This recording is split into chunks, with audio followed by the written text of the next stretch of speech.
and everything else, whatever profits I make, all the income comes to me and I pay 35% tax, okay? In Buffett's case, it's the same thing, except they have a C corporation. What a C corporation really means is more than 99 shareholders own it.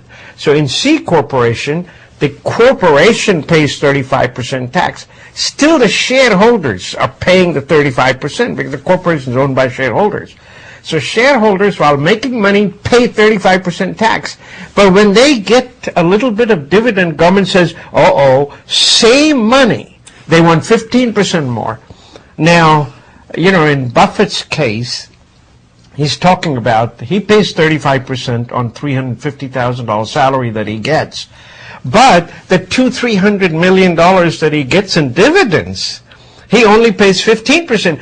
But he looks at it as if that's, you know, I'm paying less tax, but he doesn't realize that that 15% already includes 35% of tax that you pay. But the 35% made on a salary is pittance versus the millions that these upper echelon folk make in any other way except for their salary. So I think it's an uneven comparison between 35% taxed over your salary versus 15% taxed over dividends, which might be several times what you make in your salary. Same shareholder, when you ask him that he's paying 15%, he's actually paying 50% because 35% he already paid.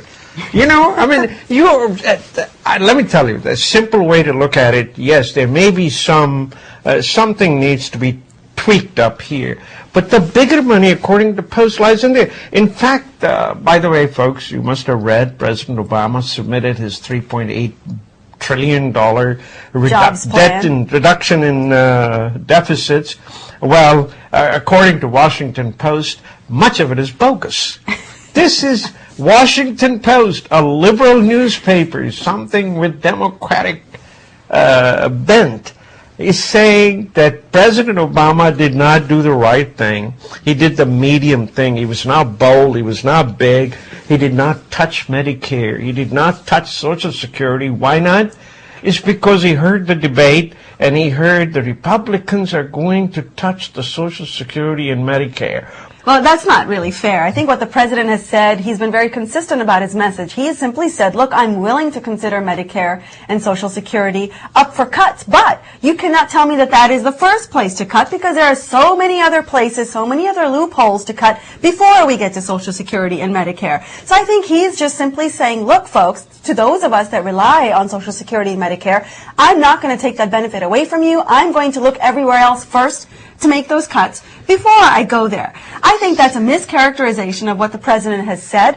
But to go back to another point of what you were saying earlier, 1986 was the last time that our tax code was really overhauled. That's right. Right? And that is a really long time ago. And the world has changed between 1986 and today.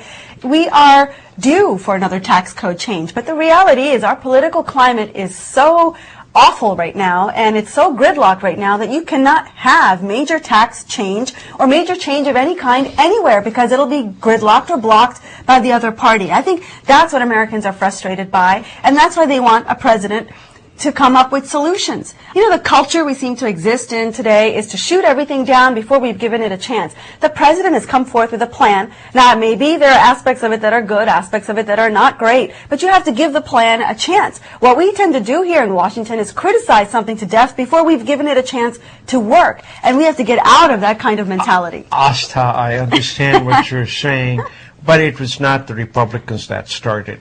Long before he gave a speech, he started criticizing Republicans as if they're not patriotic.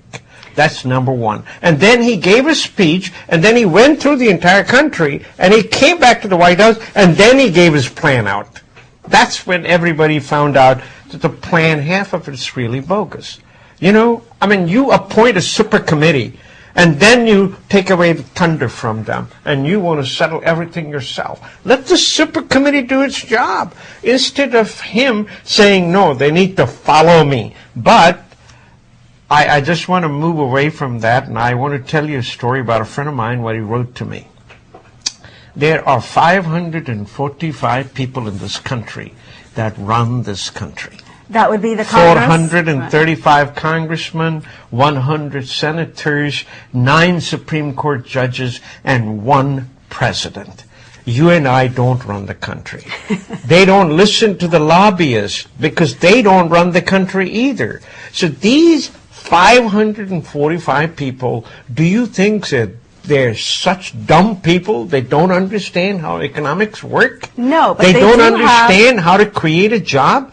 I mean, you can't create a job by keep giving people money for not to work. I mean, that's not an incentive. That's a socialism. In capitalist country, you got to go out there and you got to find something to do and do it. But that's not the way it is being held. I really think that we need a very strong medicine at this point. We should even consider what Brazil did. You know what Brazil did? Brazil imposed a 30% tax on anything that does not have a 65% content that's made in Brazil. I think that was We a bold don't have statement. that. We can have that. I think it's a bold move for a nation to make. There's often been criticism about the U.S. and its free trade agreements because they favor other nations too much, and we don't give our homegrown industries a chance to thrive. There are counter-arguments that those other countries will then tax U.S. goods. But the reality is, and this is my opinion, the U.S. is a popular place. Those countries are not going to stop importing U.S. goods just because the rates went up. I think that's a smart way to handle what is an imbalance in our trade. Yeah, but you know, when the American companies go out, for instance, in China, they actually manufacture things there. So they give employment there. But they even, what do? Then import products here in the United States, and there is no employment here in the United States. So for that matter, I tell you a wonderful series that ABC News did, and I watched it, and what it says that they're catalogs that universities give to the students who come in for the first year. And anything you need, from a table lamp to a bed sheet and pillows and the others, that you buy through that catalog, and it'll be delivered.